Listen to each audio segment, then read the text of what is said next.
Hello, everybody, and welcome back to another episode of Overwatch Weekly. Somewhat busy week this week in Overwatch news, so let's just jump into the first thing, which is some Overwatch patch notes on the PTR. Um, the majority of changes are workshop updates, but there are a couple of extra things. I don't normally talk about bug fixes. I usually talk about a bug fix if it's a really big bug fix. They fixed easily the worst bug that this game had. They fixed the bug that could cause players who have selected a hero during the hero select phase to have their hero deselected when the setup phase begins. I cannot tell you the amount of times I've had this and wondered why I'm not getting into the game. So now it's gone. So that's nice. Like I said, most of the changes are workshop changes, things that I can't really tell you about because I don't know really what they do. But if you want to check those out at all, you can check those out in the link in the description down below. But the main highlight of this patch is the new feature subtitles. You can choose between three additive levels of subtitling. Wow. critical gameplay plus conversations, and everything. This new feature was created to improve the gameplay experience for players that are deaf or hard of hearing, and also for players who enjoy reading closed captions. So a couple things of note about this that I think I want to mention. Critical gameplay is things like ultimate abilities, and that's it. Um, no real like ability cooldowns, and maybe stuff like I need healing or things like that. But that's not the kind of stuff that um, you would be surprised about. Conversations, I would assume, is just like at the beginning of a match when the heroes kind of say stuff to each other. Everything is literally everything. Anytime there's any spoken line at all, it will show up. When you put down an ability or use an ability that has a voice line to it, it'll say it, but it won't always say it. And there are certain things that I feel like should pop up if you're wondering. I think everything is a little too much, and then critical gameplay plus conversations isn't enough. Stylosa did a video on it. He talked about it. He did some he talks about some other stuff too, but he talked about it a little bit, and he kind of said that he thinks that it seems like critical gameplay and conversations doesn't show enough. I feel like ability voice lines are very important. I would want one that just literally says, "Hey, I want to know when an ultimate ability is used. I want to know when an allied ability is used by based on what my teammate says." I don't want it to be something where I either have to see every single thing that's said or um, only ultimates and whatnot. I think it's something that they need to fix a little bit and work on a little bit to make it a little bit better. But overall, a change that I'm very, very happy with, and I think it's something that the game needed. Next story. These are the workshop code statistics. This is another code thing like we saw Jeff Kaplan put out a couple of weeks ago, maybe about a month ago now at this point in time. I don't remember exactly how long ago it was, but um, there's some new statistics, this time from Keith Miron. And he said, "Hey everyone, I just wanted to share some recent stats for the workshop. As we continue working on features slash bug fixes slash optimizations for the workshop, please continue making and sharing great content. 290,000 total unique game codes have been created in the workshop, 152,000 total number of creators in the workshop, and 4.64 million players have played in the workshop." And they have the list of the top 10 most popular games found in the workshop globally. You have Overfighter, Aim Training, something that I cannot understand because it is not in English. RPG, Smash Brothers. You can see the top 10 there on your screen if you were curious. They also, at the bottom, put the top 10 most popular codes in Europe, which I think is just a result of the fact that they didn't put those in the one that Jeff Kaplan did. I don't really know why he didn't put the Europe ones in, but he didn't. So that's interesting that he didn't put those in. But the most popular codes in Europe are Overfighter, Genji Heaven, and Sprint Racing. Followed by Super Smash Bros., Parkour, Aim Training, OW Shooting Range, Mountain Climbing, Uno, and Torp Golf. So you can find all that stuff linked in the description down below if you want to check those out. Next is a different type of story, one that I don't normally talk about. But this is one that's interesting to see. So this is from the Blizzard forums, and it's a hero ability concept thing that was posted by a fan, or just by a member of the forums, which was then commented on by Joshua No, one of the game developers. So this comes from Dakar, who titled this post Zarya-ish bubble-based hero concept. To which he said, what if there's a tank which could bubble enemies? They would have to burn through the bubble before they can shoot again. And that's all that he said. And Joshua No responded to this. There were some really nice replies, some really cool replies, people talking about various things. But Joshua No said, sounds cool. I actually made a prototype of an ability like this in the past. In the use cases where it works, it's interesting as a disarm or anti-heal, and it has some strong team play elements, given that they could break you out of a soft crowd control effect. Unfortunately, it comes with a lot of problems to solve, is highly situational in its use, and is a rather difficult ability to tune. Not to say that we'll never try it again, but it's certainly tricky.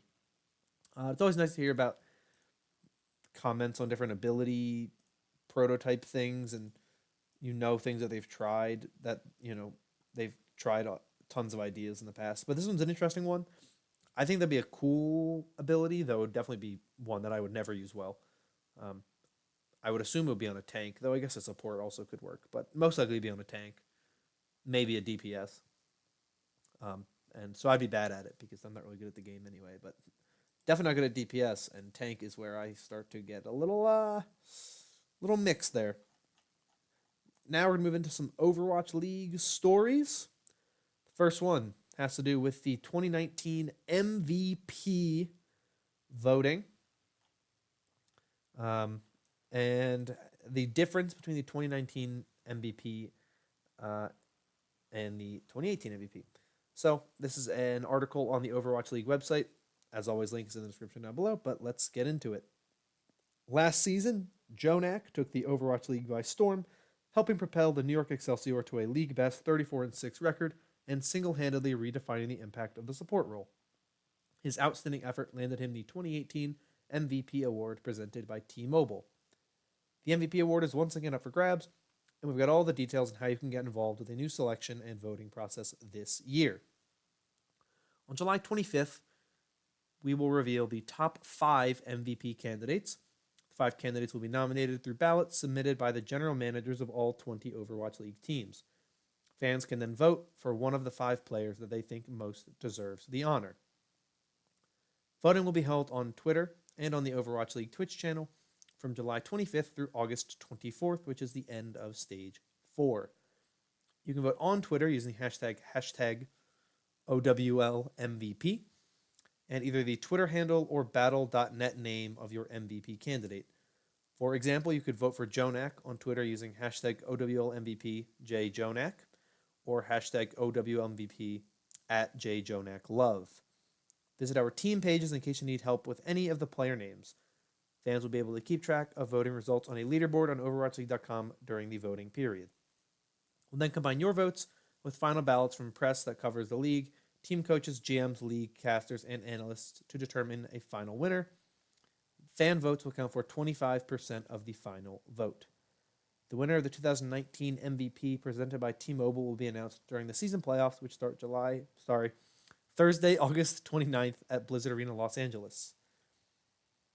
Throughout the rest of stages 3 and 4, keep an eye out for weekly MVP checkpoint segments during live broadcasts, where our casters and analysts will discuss the contenders, and in early August we'll have video profiles for all 5 finalists. We'll also have additional content on our social channels and on OverwatchLeague.com. Stay tuned and make your voice heard.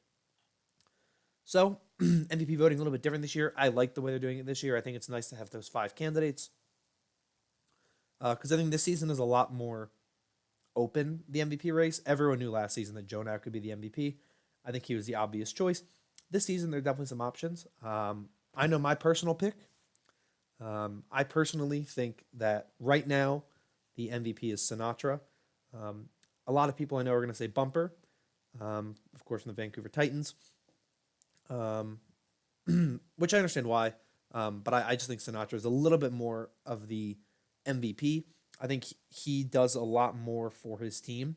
I think the team is able to do what they do because of Sinatra, whereas Bumper, to me, is able to do what he does because his team knows how to play around him so well because they've played with him for so long.